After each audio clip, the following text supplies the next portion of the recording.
All right. Good morning. I missed this. I miss seeing all you lovely faces and all that good whatnot. Everybody looks so pretty and happy this morning.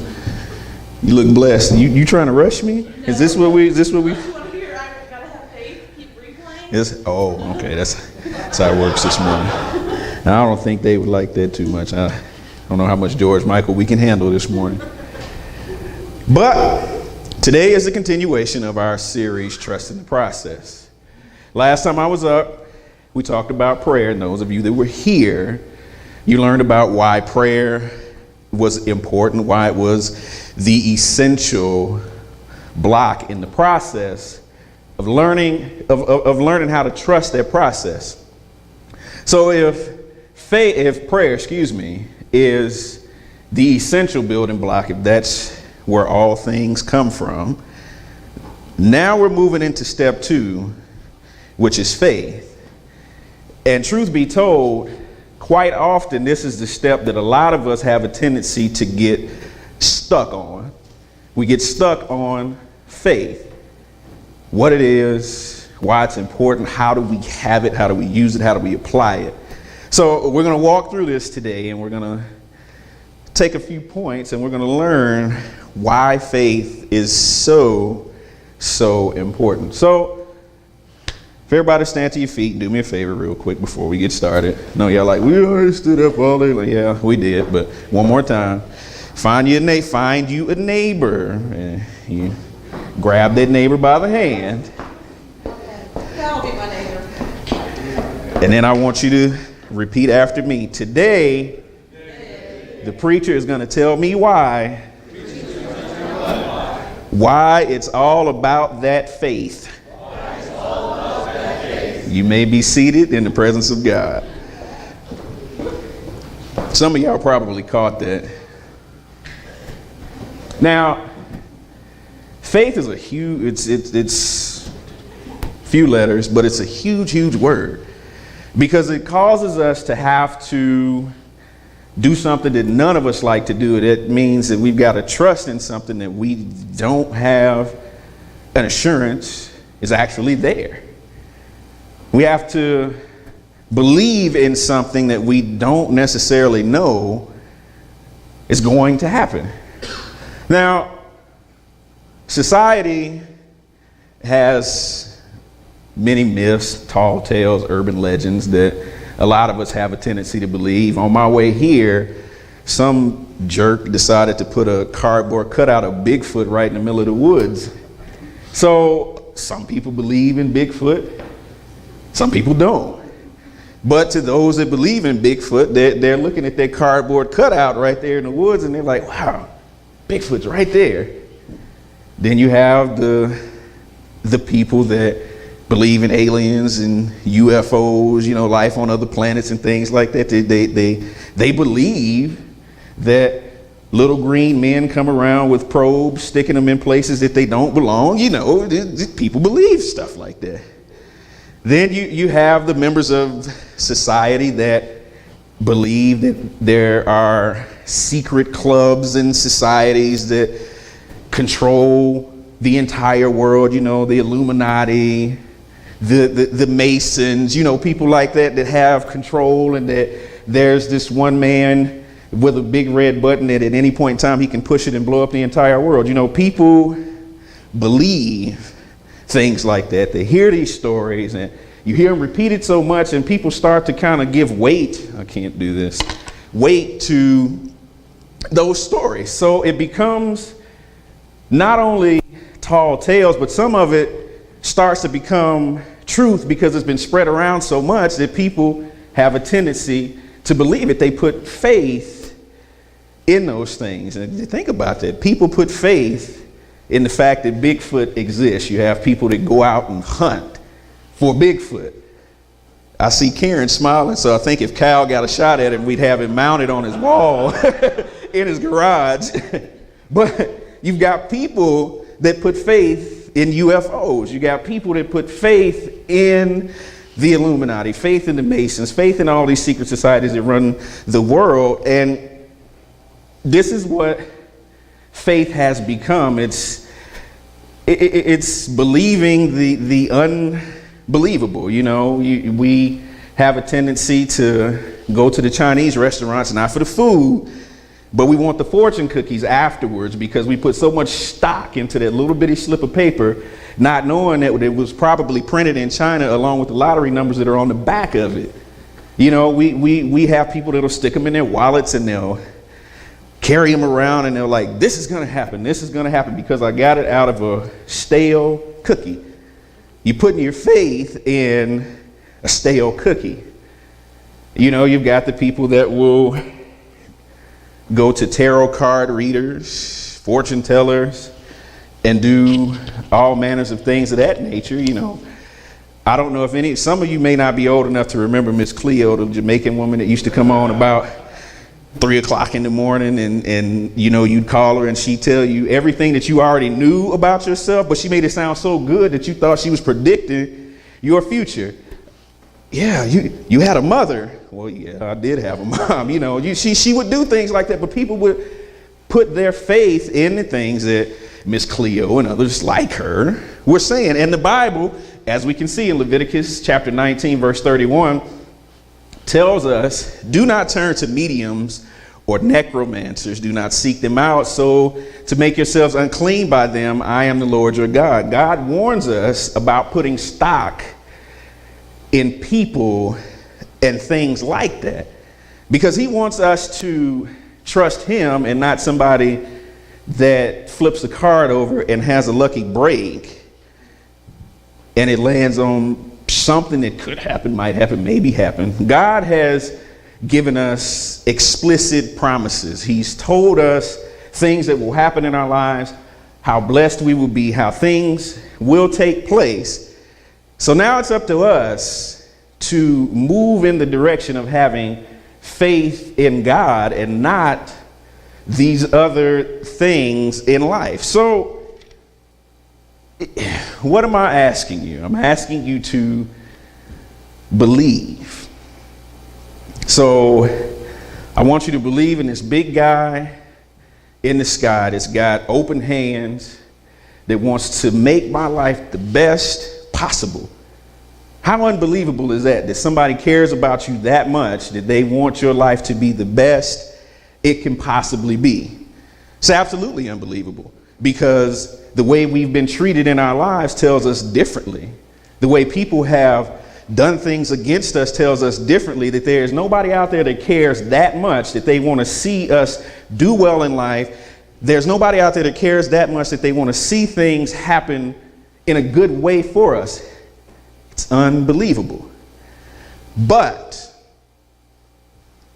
Romans chapter 1, verse 17 tells us this. It says, for in it the righteousness of God is revealed from faith. For faith, as it is written, the righteous shall live by faith. It's a mandate for us. If we are who we say we are, if we are the righteousness of God, if we are Christians, if we claim to be Christ's followers, the mandate says that we have to live by faith.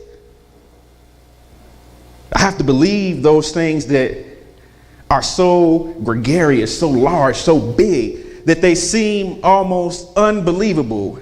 They seem like myths, they seem like tall tales, but God told me that I have to take faith and I have to live by it. And faith is the bridge that will get us from where we are to the promises of God. If the promises of God are here and we are there, faith closes the distance between us and God's promises. That's why we have to live by faith, because things don't always happen as quickly as we would like. They don't always happen right when we want them to, but that's why God tells us that we have to live by faith. But who or what am I trusting in? You know, I trust my wife because I know who she is. I married her. We've become fairly close by now, you know. So I trust this woman because I know who she is. I have developed a relationship with her, so I know her. Now, the reason that we have issues with faith is, like we said the last time, we don't always know who God is. And that topic is so broad that I could preach for 3 months on who God is at the very least. But Exodus chapter 3, verses 13 and 14 give us a slight indication as to who God is. It says, "Then Moses said to God, if I come to the people of Israel and say to them, the God of your fathers has sent me to you, and they ask me, what is his name? What shall I say to them? God said to Moses, I am who I am. And he said, say this to the people of Israel, I am has sent me to you." So you want me to walk up to a group of people, and when they ask me who you are, the only thing that you're giving me permission to tell them is, you are. The only thing I can tell them is that you are. What would you, really? That's all I can tell them. So what does that mean?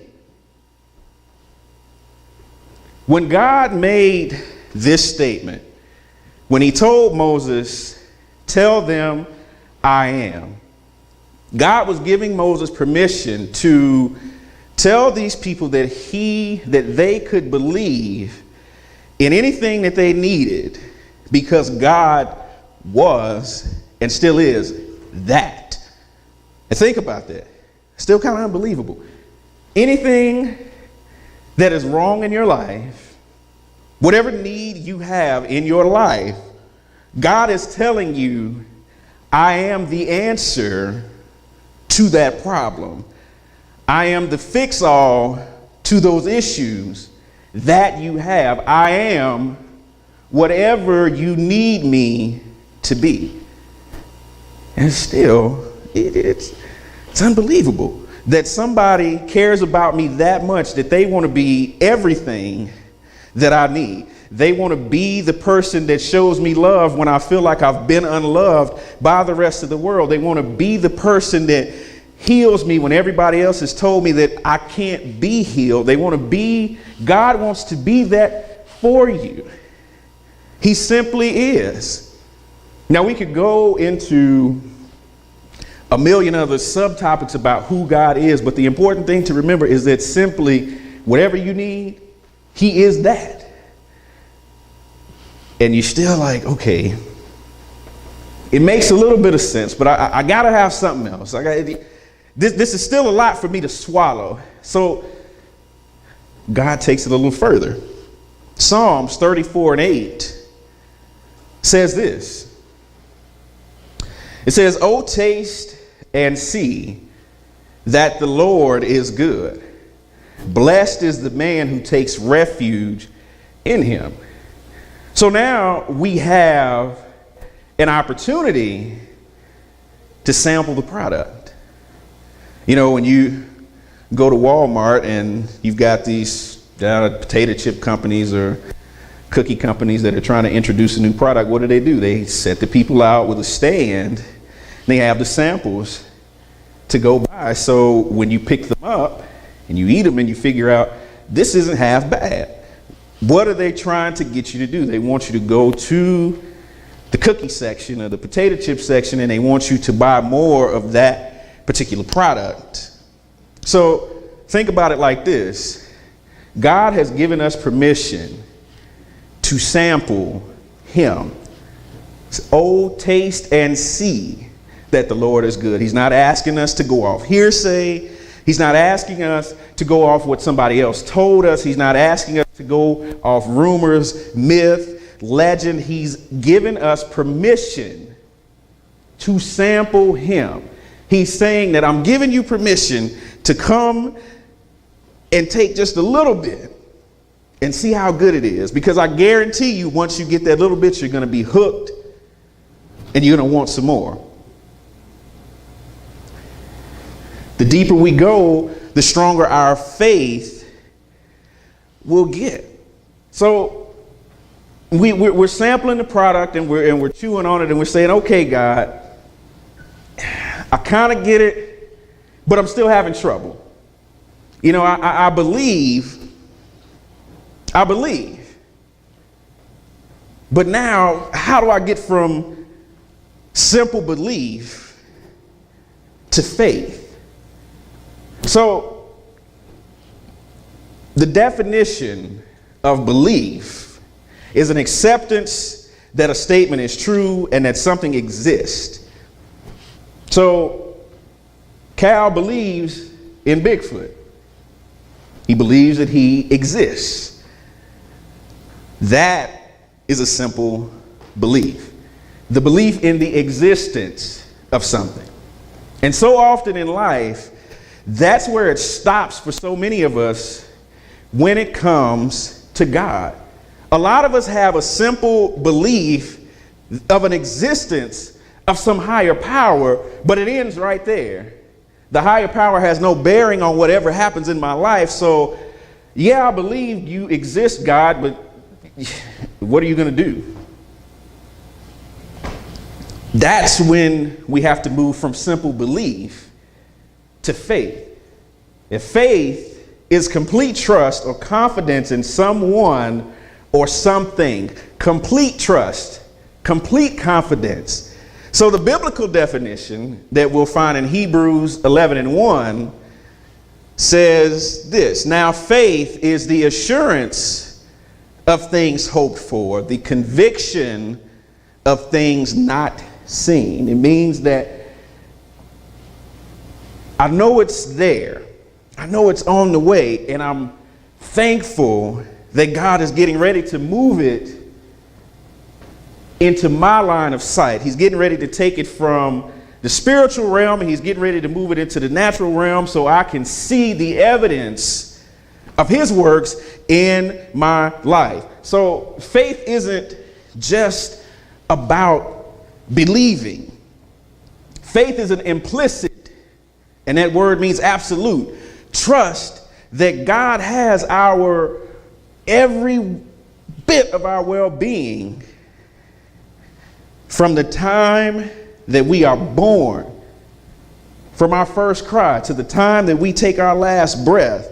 Faith in God is that he has his hand on us from birth to the time that he takes us back home with him.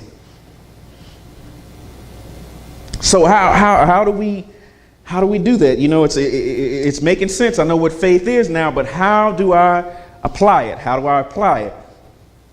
Here's the thing. I want to go skydiving. Broderick the Daredevil. I want to do it. Now, it wouldn't make sense for me to go into the airplane and have a simple belief in the parachute that's in the airplane. It wouldn't make any sense for me to leave it in the corner as I stand at the door getting ready to jump out of the airplane. It wouldn't make sense for me to jump out of the airplane without the parachute, because you all are going to be having a closed casket memorial service. So what's going to happen? Because all I had was a simple belief that the parachute was there. Now, to move into the faith part of it, I have a simple belief that the parachute is here, but now I have to pick up the parachute and put my trust in the mechanisms that are inside the parachute. I have to put it on my back. I have to strap it on. I have to go to the door, jump out, pull the ripcord, and float to safety. And think about it. We're instructed in the Bible to put on Christ. It doesn't do us any good to just have a simple belief in his existence, but we have to clothe ourselves in him. We have to believe in the things that he has said, and we have to take him, put him on, step out into the unknown. Because whatever happens, he's got what's before me, he's got the things that are to the side of me, and he's got the things that are behind me. He is my safety net. He is my parachute. He's going to catch me anytime I fall. That's where the faith comes in. It comes in the doing aspect. because it's not always going to be some evidence to back up the things that I'm going to believe right off the bat. Sometimes I just have to step out and believe that when I step out, something is going to be there to catch me.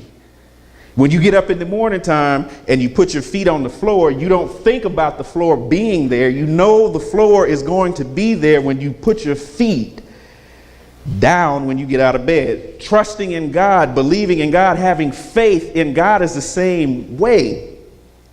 When I step into any situation in life, I have to have enough faith to say, okay, whatever I'm going to do, I can step out and God is going to be right there to catch me, to lead me, to guide me, to show me which way I need to go.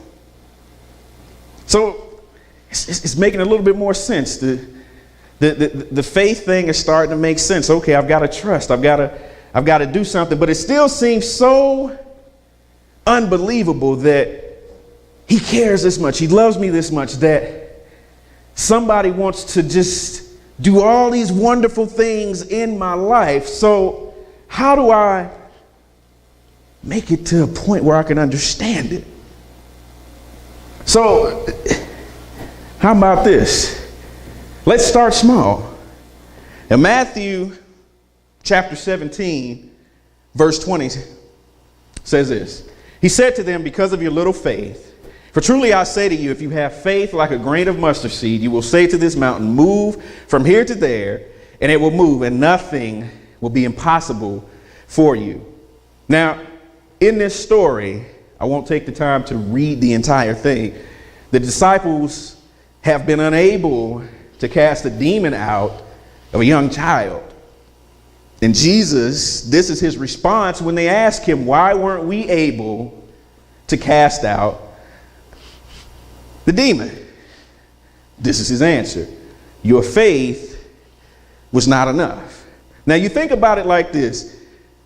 Faith, he said they had to have faith that was as small as a grain of mustard seed, which means that the faith that they had was even smaller than that. And we all know, we've seen the examples, we've seen how small a mustard seed is. But if we have faith the size of a mustard seed, the Bible tells us that we have the ability to move mountains. Things that could not be done will be done because our faith is strong enough to trust in the power of God. You think about the snow that's outside today.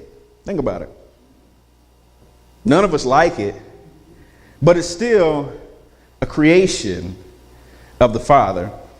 And if anybody's ever studied the anatomy of a snowflake, do you realize how much it takes to make everything outside turn white? But if you put one snowflake under a microscope and you put another one under a different microscope, what you will find is that both snowflakes are not the same. Each of them are individuals. So God took the time to craft something so minute, so small, that none of us like, that none of us enjoy, but he still took the time to craft it and to make sure that each individual snowflake was different, was unique. Start with the small things. There's a old gospel song, and Maggie actually sung it a few weeks ago. His eye is on the sparrow. Now, the Bible says that God, that he takes care of the birds. They don't have any worries about where they're going to get their food from. They don't have any worries about their shelter because God takes care of them. The birds, things that we think of as just brainless, mindless animals that are no good for anything other than to mess up a clean car. They have enough faith in God to just be birds and do what birds do because they know that they don't have anything to worry about because their Creator is taking care of them. The birds The birds have faith in God. But us as human beings who have been crafted out of the ground, God reached down and crafted and created us. And then he decided that man needed a companion, and he took a rib from man and crafted and created women. We don't have as much faith as the birds do. The birds do what birds do. Why can we not do what children of God do? Because we don't have faith.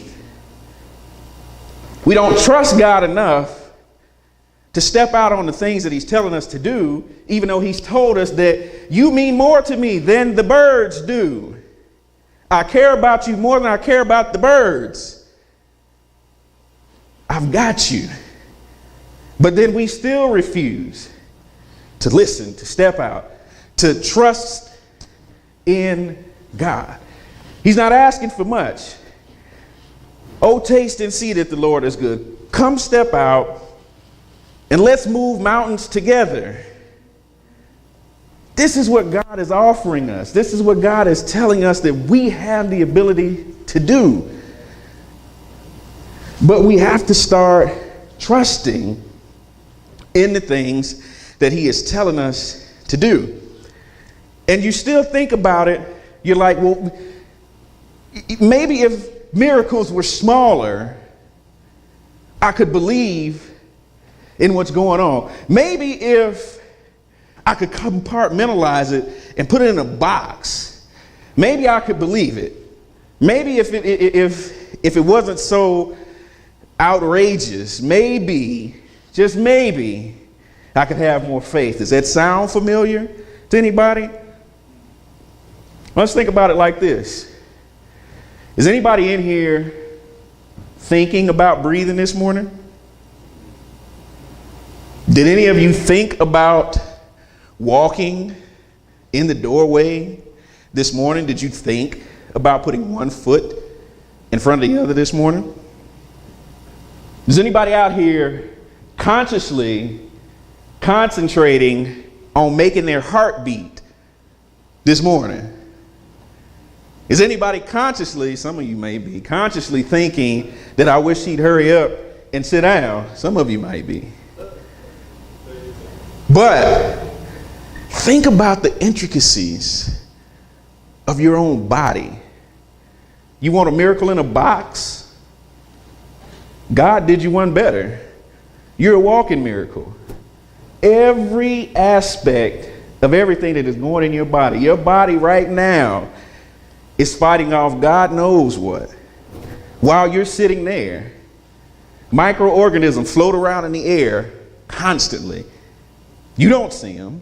You don't know that they're there, but because God carefully crafted your body, you have the ability to fight those things off. You don't have to think about your heart beating because God said, I got that. I got more important things for you to do than for you to have to constantly concentrate on your heart beating. You don't have to think about putting one foot in front of the other. God said, I got that too, because I've got more important things for you to do than to concentrate on those things. So you want a miracle? Look in the mirror. Think about what God has done to carefully craft your own body. Now you've gotten what you wanted. You've gotten your miracle in a box. It's compartmentalized. Now you realize, wait a minute, there's something to this. There's something to this faith thing. I don't have to think about it. All I have to do is go for it. Faith now requires action. You know you're a walking miracle. You know you have purpose. You know God has called you to do something great, but now the faith that you have in the things that God has said about you that say that you will do these things, now it requires a bit of action. James chapter 2, verse 7 says, so also faith by itself, if it does not have works, it's dead. So now we know that it's not enough just to have faith. And now that we've got faith, now that we've got that down pat, we know that we've got to have it. Now we have to move into the action portion. Because it does me no good to have faith that God is going to heal me from emphysema if I pick up a cigarette every day. My actions are not lining up with what my faith desires. And I'm sorry to pick on the smokers. It's just easy because it's a good correlation. I do apologize for that. They're not my lungs, so I don't have to worry about it. But you think about it. Anytime you want to trust God for something, whether it be healing, a financial breakthrough, peace, deliverance from a particular situation, your actions, the things, the next steps in your life have to move in the direction that your faith desires. If you desire to be healed, now you have to move in the direction that God is trying to get you to go in your healing. If you desire a deliverance from a particular sin, whether it be pornography, whether it be adultery, if you want to be removed from those particular situations, you have faith in God. Now your actions have to line up with what your faith is seeking. I cannot have faith if my actions do not line up. If my kids say, Dad, I want pizza today, their actions are going to have to line up with their desire to have pizza, which means that I expect their rooms to be clean. I expect them to obey their mother. I expect them to be respectful when they come and ask me for things, because then their actions are lining up with what their faith desires. They trust me. They know that I have the ability to give them the pizza that their hearts so desire, but now their actions have to line up with what they're asking me for. Think about it. We can ask God all day long for whatever we want. He's told us that he will give us the desires of our heart, but the things that we're seeking, our actions have to line up with what our faith is desiring. If I want to buy a new house, I can't go out and blow all my money on booze. I can't go out and blow all my money on cigarettes because I want a new house. I had a lady once, she said her husband smoked 2 packs a day and he went through a case of beer a week. She figured out that by the end of the year that he had spent almost $8,000 just on cigarettes and beer. But he constantly badgered her about their finances because he wanted to move into a different house. But that young man's actions were not lining up with what his faith was seeking. How many of us have been asking and asking and asking and asking and wondering why God has not done these things? We know he has the ability, but we're still sitting there empty-handed. But now it's time for introspection. Are the actions that we're taking lining up with the things that we're asking God to do in our lives? You think about it. I have to think about it. The things that I've asked God for, I've had to wait a little bit longer than I've liked to sometimes, but then I realized my actions, the things that I was doing, were not lining up with the things that I wanted God to do in my life. We cannot put God in a box. We have to learn how to trust him without limits. We have to learn how to trust him without borders. I mean, a crazy trust. Noah was crazy enough to go out and build a boat.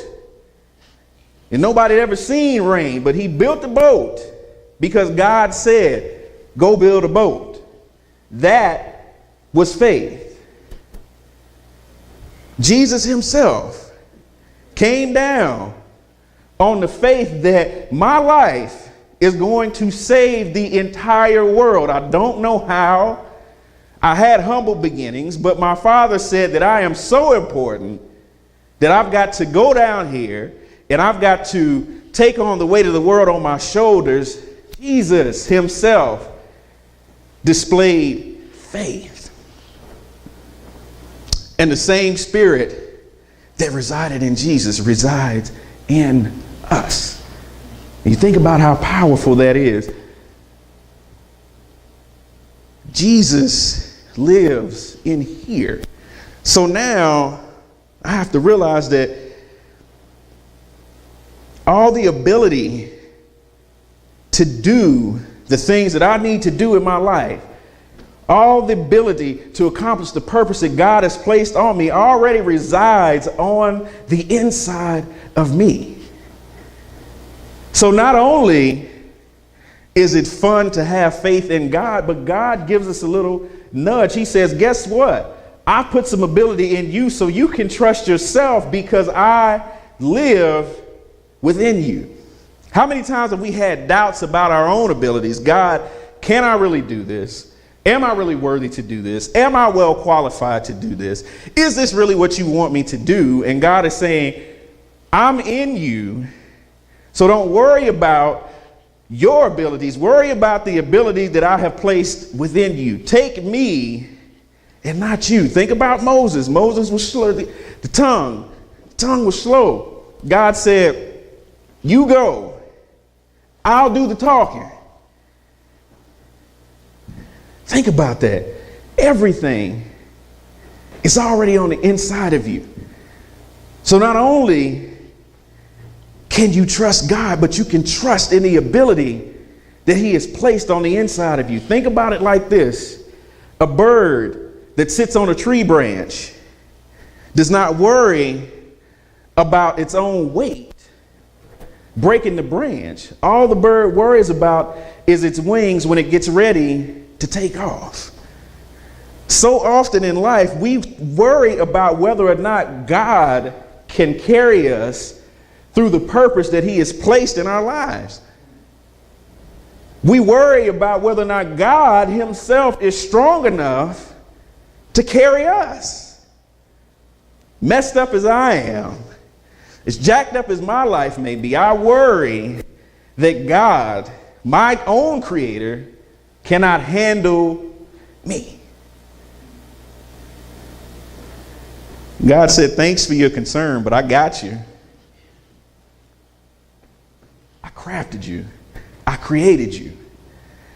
I knew from the moment you came out what you would go through in your life. And all I'm asking is that you would trust me to bring you through to the next level. This is all that God is asking us to do, is to simply have faith. Now, our lives may not look like we want them to look. The facts remain that things are the way they are, but God's truth is greater than the facts that rest in my life. The fact is that you may be sick currently, but God's truth said by his stripes, we will be healed. The fact remains that you may be in a financial struggle right now, but God's truth says he owns the cattle of 1,000 hills. He can take you from the guttermost to the uttermost, but you got to have faith that God's going to move you from one to the other.